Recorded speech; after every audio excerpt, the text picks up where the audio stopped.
Good morning to all of you.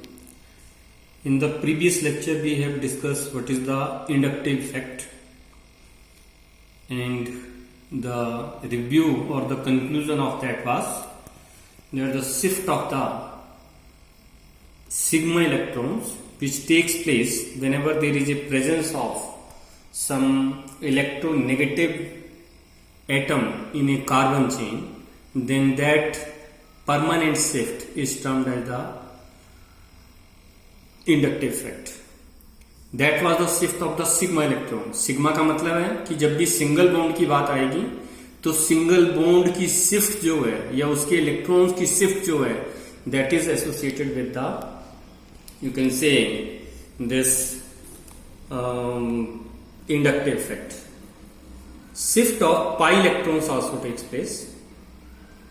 Pi means wherever it is the double bond, जहां भी double bond होगा तो double bond जो है उसमें से एक बॉन्ड की शिफ्ट जो है वो पॉसिबल है. Whenever shift of the pi electron takes place in a doubly bonded system और in a triply bonded system, then that shift is termed as the electromeric shift. तो ये नीचे आपको मॉलिक्यूल नजर आ रहा है जिसमें मैंने एरो से शो किया है कि एक बॉन्ड जो है वो शिफ्ट होता है. What is the meaning of one bond? One bond means two electrons. So there is a shift of the two electrons toward one carbon atom. तो जिस कार्बन एटम की तरफ वो शिफ्ट हो रहे हैं उसमें जो है उसके ऊपर नेगेटिव चार्ज आ जाता है और जहां से शिफ्ट होती है उसके ऊपर पॉजिटिव चार्ज आ जाता है. So such type of shift is termed as the electromagnetic shift. ये शिफ्ट अपने आप कभी नहीं होती है. It is not self occurring. But this shift, it occurs on the demand of attacking reagent. What I am saying? Shift is always on the demand of attacking reagent. Attacking reagent का मतलब है कि alkene जो है उसके पास एक double bond है, electrons present हैं, तो वो इलेक्ट्रॉन जो हैं वो किसी के साथ बॉन्ड बना सकते हैं with a quantity B positive, और या तो फिर वो जो इथिलीनिक डबल बॉन्ड है उसके ऊपर कोई ए नेगेटिव एटम जो वो अटैक कर सकता है जिससे बॉन्ड बन सकता है. तो एक में इलेक्ट्रॉन्स बी पॉजिटिव की तरफ शिफ्ट हो रहे हैं, एक में ए नेगेटिव अटैक कर रहा है तो उससे इलेक्ट्रॉन्स अवे जा रहे हैं. तो इस तरह की शिफ्ट जो है, that shift is only occurring on the demand.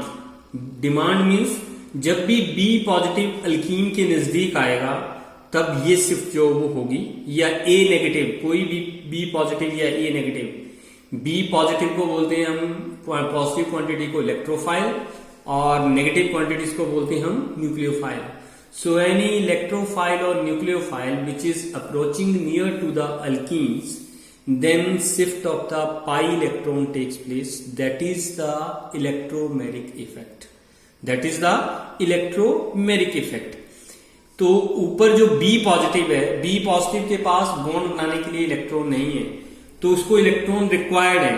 तो जो पाई इलेक्ट्रॉन बॉन्ड है वो कहां की तरफ, B की तरफ शिफ्ट हो जाता है. किसकी तरफ शिफ्ट हो जाता है? B की तरफ शिफ्ट हो जाता है. See here at the bottom line. So this is the B positive.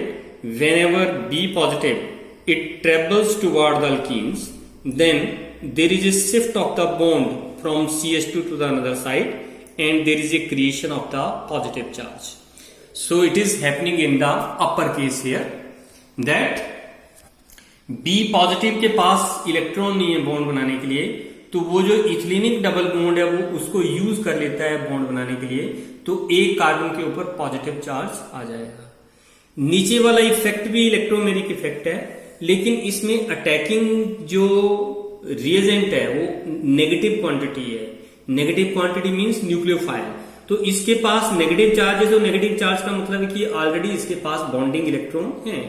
अगर बॉन्डिंग इलेक्ट्रॉन है तो उसको बॉन्ड बनाने के लिए इलेक्ट्रॉन की जरूरत नहीं है, तो उन इलेक्ट्रॉन्स को यूटिलाइज करके वो बॉन्ड बना लेता है. तो कार्बन के कितने बॉन्ड हो जाएंगे? 5 हो जाएंगे, क्योंकि 2 हाइड्रोजन की वजह से आगे, 2 डबल बॉन्ड की वजह से प्रेजेंट है. तो 2 और 2 कितना हो गया? 4 हो गया. अगेन काउंटिंग हियर कि ये 2 यहां पर जो वो हाइड्रोजन है तो 2 बॉन्ड हाइड्रोजन के होंगे, 2 ये 4. अगर ए नेगेटिव इसके साथ अटैच होता है तो 5 बन जाएंगे, तो एक बॉन्ड फालतू हो जाएगा, इसीलिए ये बॉन्ड जो है वो अवे शिफ्ट हो जाएगा। ये बॉन्ड जो है वो इस कार्बन के ऊपर शिफ्ट हो गया, इसलिए इसके ऊपर कौन सा चार्ज आया, नेगेटिव चार्ज आया। जैसे हमने इंडक्टिव इफेक्ट पढ़ा है कि दो तरह का होता है, it is of the two types, plus I and minus I. whenever there is a shift toward the electronegative atom we say it is a minus I, and whenever it is away we say it is the plus I effect। Electromagnetic effect में भी इसी तरह का plus ई और minus E effect होता है, plus E and minus ई। लेकिन इसमें इंडक्टिव इफेक्ट से उल्टा है, whenever shift is toward the attacking reagent, जैसे ऊपर वाला केस है, this top most case, shift is toward the attacking reagent, तो ये वाला केस क्या आएगा, प्लस ई इफेक्ट। क्या बोलेंगे इसको, plus E. And whenever shift is away, जिस कार्बन पे ए नेगेटिव अटैक कर रहा है, इलेक्ट्रॉन्स उससे दूर जा रहे हैं, तो इसका मतलब क्या हुआ, पाई बॉन्ड उससे अवे जा रहा है। So that effect is termed as the minus E effect. तो इंडक्टिव इफेक्ट से बिल्कुल उल्टा है, if it is toward then it is a plus E, if it is away then it is the minus b effect। ये temporary effect होता है, नीचे मैंने लिखा हुआ it is a temporary effect. Why it is temporary effect, see here in the next slide. तो यहां पर देखो ये बॉन्ड बन चुका है ऊपर, this bond has been formed between the B. अगर मैं बी को यहां से डिटैच कर लूं, बी यहां से वापस चला जाए, तो क्या होगा, ये डबल बॉन्ड शिफ्ट होके द्वारा कहां चला जाएगा, यहां, और इसके ऊपर जो है वो पॉजिटिव चार्ज खत्म हो जाएगा। और see here, so this B moves away, then the positive charge comes over B, the bond it again shifts back and this positive charge goes. So this is a temporary effect, this is a temporary effect. इसमें जो है वो अगर B positive उसके नजदीक आता है तो बॉन्ड बनेगा, अगर नहीं आता है तो शिफ्ट नहीं होगी। Attacking reagent if approaches there is a shift, if it doesn't approach there is a no shift. No transmission through the carbon chain.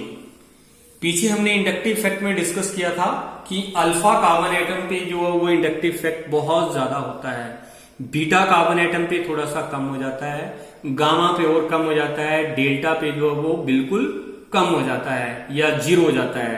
तो ट्रांसमिट होता है चेन में, एक कार्बन से दूसरे, दूसरे से तीसरे, तीसरे से चौथे में। लेकिन इलेक्ट्रोमैग्नेटिक इफेक्ट का इस तरह सा कोई लेना देना नहीं है, it is not transmitted through the carbon chain.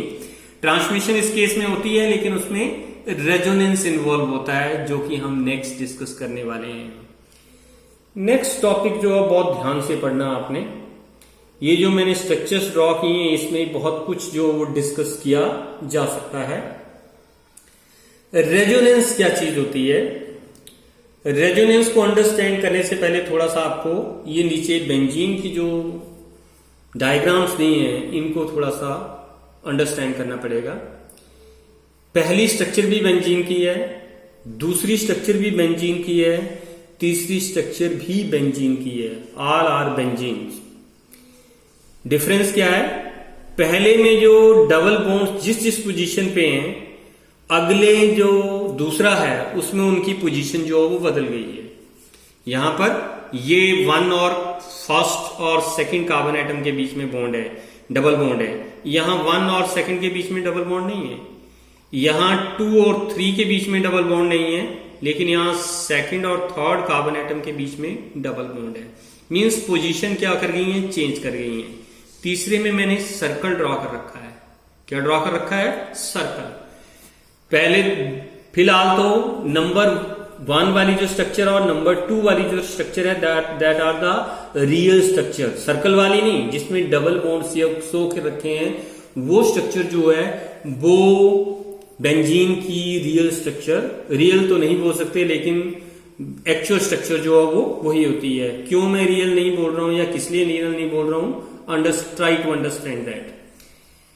जब भी किसी मॉलिक्यूल के बारे में नेचर में डिस्कस करते हैं तो केमिस्ट्री में क्या डिस्कस होता है, इसकी स्ट्रक्चर क्या है, इसमें कितने कार्बन एटम है, या इसमें कौन से एटम है, इसमें अगर हाइड्रोजन है तो कितनी प्रेजेंट है, कहां कहां प्रेजेंट है, बॉन्डिंग कैसे डिस्कस कर सकते हैं, या फिर एक्सरे एनालिसिस होता है, वहां से आप बॉन्ड लेंथ कैलकुलेट कर सकते हैं कि जो आप लिख रहे हैं या जो स्ट्रक्चर बना रहे हैं बॉन्ड लेंथ उसके अकॉर्डिंगली आ रही है या नहीं आ रही है। बट दोनों ही स्ट्रक्चर जो है नंबर 1 और नंबर 2 दोनों स्ट्रक्चर बेंजीन की नहीं है। They are not the real structures. अब ये कैसे रियल स्ट्रक्चर नहीं है, तो इसको नीचे से डेटा से अंडरस्टैंड करते हैं।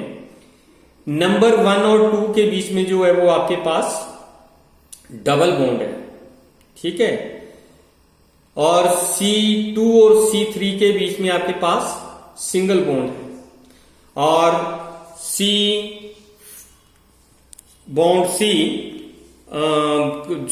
C1 और C2 के बीच में डबल बॉन्ड। तो यहां मैंने शायद उल्टा लिख रखा है, यहां पर जो डबल बॉन्ड की लेंथ होती है वो 134 पिकोमीटर होती है। कितनी होती है? 134 पिकोमीटर। और जो सिंगल बॉन्ड की लेंथ होती है वो 154 पिकोमीटर होती है। कितनी होती है? 154। तो बेंजीन में 3 डबल बॉन्ड है और 3 आपके पास सिंगल बॉन्ड है। तो 3 बॉन्ड लेंथ जो है वो 134 पिकोमीटर के बराबर होनी चाहिए, और 3 डबल बॉन्ड जो है उनकी 3 डबल बॉन्ड जो है उनकी बॉन्ड लेंथ 134 पिकोमीटर होनी चाहिए, और 3 सिंगल बॉन्ड जो हैं उनकी बॉन्ड लेंथ 154 पिकोमीटर होनी चाहिए। कहने का मतलब जो भी स्ट्रक्चर दिखा रही है उसके अकॉर्डिंगली हमारे पास बॉन्ड लेंथ आनी चाहिए। सिंगल बॉन्ड की 154 और डबल बॉन्ड की आपके पास आनी चाहिए 134 पिकोमीटर। अगर एक्सरे स्टडी की जाए तो बेंजीन में कोई भी बॉन्ड लेंथ जो है ना तो 154 के साथ मैच करती है ना 134 के साथ मैच करती है। अगर ये बॉन्ड लेंथ क्या होती, अलग अलग होती, तो स्ट्रक्चर टेढ़ी मेढ़ी हो जानी थी। क्यों? 154 पिकोमीटर ज्यादा होता है, 134 कम होता है। तो जहां 134 है वहां पर साइज जो साइड का छोटा होना चाहिए, जहां 154 पिकोमीटर है वो साइड क्या होनी चाहिए? लंबी होनी चाहिए। लेकिन देखने से बेंजीन रिंग जो वो बिल्कुल सिमेट्रिकल नजर आता है। सिमेट्रिकल इसलिए नजर आता है क्योंकि सारी की सारी बॉन्ड लेंथ जो है वो 139 पिकोमीटर के बराबर है। Now what is the question now? इसका मतलब कि जो मैंने स्ट्रक्चर लिखी है वो स्ट्रक्चर गलत है। गलत किस सेंस में? कि जिस सेंस में इसको शो किया जा रहा है 3 double bonds and 3 single bonds, तो 3 डबल बॉन्ड के हिसाब से बॉन्ड लेंथ नहीं मिल रही है। 154 पिकोमीटर होनी चाहिए 3 सिंगल बॉन्ड के हिसाब से, आ कितनी रही है? 139। अगर 3 डबल बॉन्ड थे तो डबल बॉन्ड के हिसाब से भी बॉन्ड लेंथ कितनी होनी चाहिए थी? 134 पिकोमीटर। लेकिन वैल्यू कितनी आ रही है? 139। इसका मतलब कि जो मैंने स्ट्रक्चर लिखी है वो स्ट्रक्चर में थोड़ी बहुत कमी है, रियल स्ट्रक्चर नहीं है। तो ऐसा बहुत केसेस में होता है जहां पर आपके पास जो एक्सपेरिमेंटल डेटा होता है वो थ्योरेटिकल डेटा के साथ मैच नहीं करता है। थ्योरेटिकल डेटा का मतलब है स्ट्रक्चर प्रपोज की हुई है, लेकिन जो एक्सपेरिमेंटल डेटा वो कुछ और बोल रहा है और स्ट्रक्चर कुछ और बोल रही है। तो जब इस तरह की सिचुएशन आ जाए तो उसके लिए हम एक नहीं, एक से ज्यादा स्ट्रक्चर प्रपोज करते हैं। तो पहली वाली स्ट्रक्चर भी बेंजीन की प्रपोज्ड है, एक्चुअल नहीं है, प्रपोज्ड है। सेकंड भी प्रपोज्ड है, थर्ड भी प्रपोज्ड है। अब रियल स्ट्रक्चर क्या है? रियल स्ट्रक्चर इन्हीं स्ट्रक्चर के बीचों बीच है। कहां है? That remains the question. That remains the question. Now the word resonance. So what is happening here? Whenever all the properties of a compound, क्या प्रॉपर्टीज थी यहां पर? Bond length. तो सारी की सारी प्रॉपर्टीज कंपाउंड की जब एक स्ट्रक्चर से नहीं वेरीफाई होती है तो हम उसके लिए एक या एक से ज्यादा स्ट्रक्चर प्रपोज करते हैं। तो उन स्ट्रक्चर को हम कैनोनिकल स्ट्रक्चर्स बोलते हैं या उन स्ट्रक्चर को हम रेजोनेंस बोलते हैं। क्या बोलते हैं? उनको रेजोनेंस बोलते हैं। और जो कंसर्न फिनोमिना आएगा उसको रेजोनेंस बोलेंगे। Listen again. Whenever all the properties of a compound they can not be satisfied with the single structure, then we propose one और more structure to explain the properties of the that compound. then all those structures which are proposed, whether they are in number 1 or whether they are in number 10, एक हो सकती है, 3 हो सकती है, 5 हो सकती है, 10 भी हो सकती हैं जो प्रपोज किए हैं, तो वो जो स्ट्रक्चर्स हैं उनको हम कैनोनिकल स्ट्रक्चर्स बोलते हैं या उनको हम रेजोनेटिंग स्ट्रक्चर्स बोलते हैं। क्या बोलते हैं उनको हम? Resonating structure.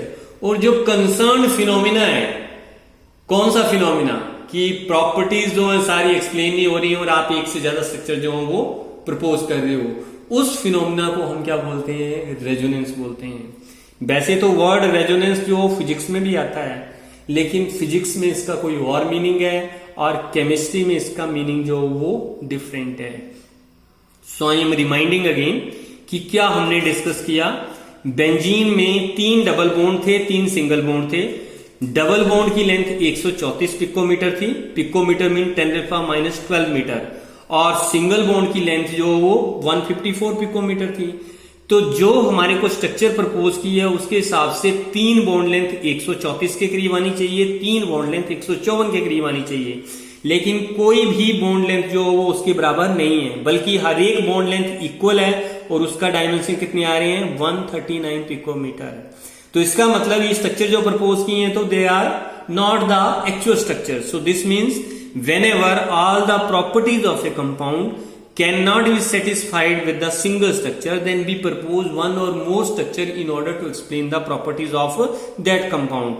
Then all those structures, they are termed as the resonating structures, they are termed as the canonical structures, and the concerned phenomena, it is termed as the resonance. Remaining we will discuss in the next session.